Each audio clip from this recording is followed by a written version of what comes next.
I'm still trying to wrap my head around this. Out of all the Lambos, Porsches, and Ferraris out there, this is one of the most requested cars. You bunch of weirdos. Ladies and gentlemen, this is before you buy a Lincoln LS V8. The Lincoln LS V8. Essentially a Jaguar Type S pretending to be a Ford. Kind of like that rich kid in school who tries to hang out with all the poor kids, but at the end of the day, he's picked up by a freaking chauffeur driving a Maybach limo, while everyone else has to ride the county bus back home. Produced in 2000 to compete with GM's Cadillac, the Lincoln LS had a very promising start. Trust me, okay?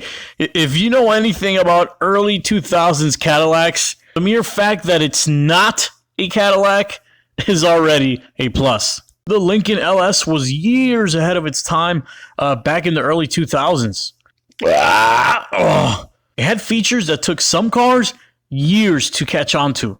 Okay, for example, it was one of the first cars to feature Ford's advanced track system, which only became a standard thing just a few years ago. It also featured multiple aluminum body panels, which helped with rust prevention and weight saving. Not to mention, it also came with a rigid chassis that had an independent double wishbone suspension, which means the car's handling is comparable to bigger brand name cars like, BMW, all for a fraction of the cost. Now, under the hood of the Lincoln LS was a Jaguar 3.9 liter V8. It produced a pretty respectable 280 horsepower.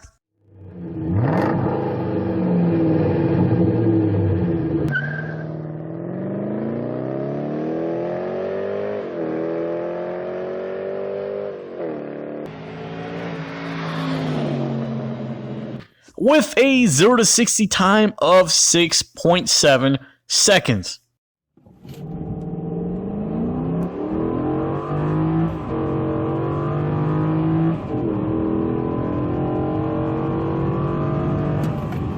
Part of what made the Lincoln LS such a technologically advanced car also acted as a double-edged sword.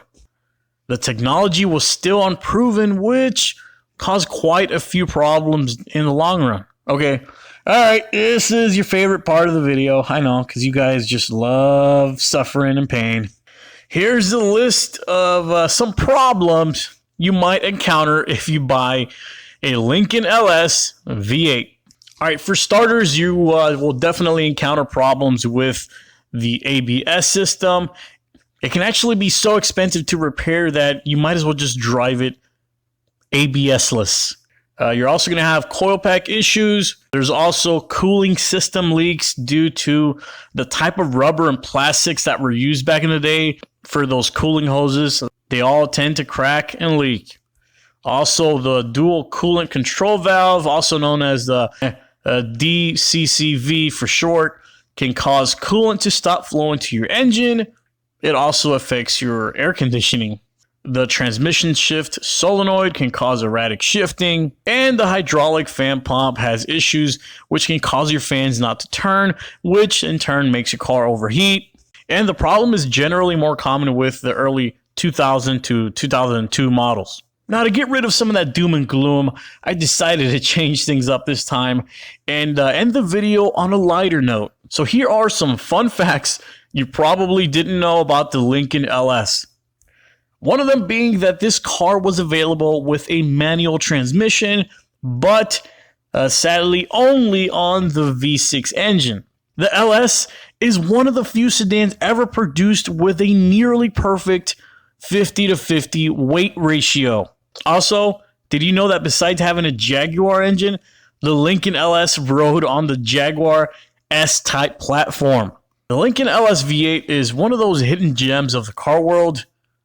It has the body of an American with the heart and soul of a European.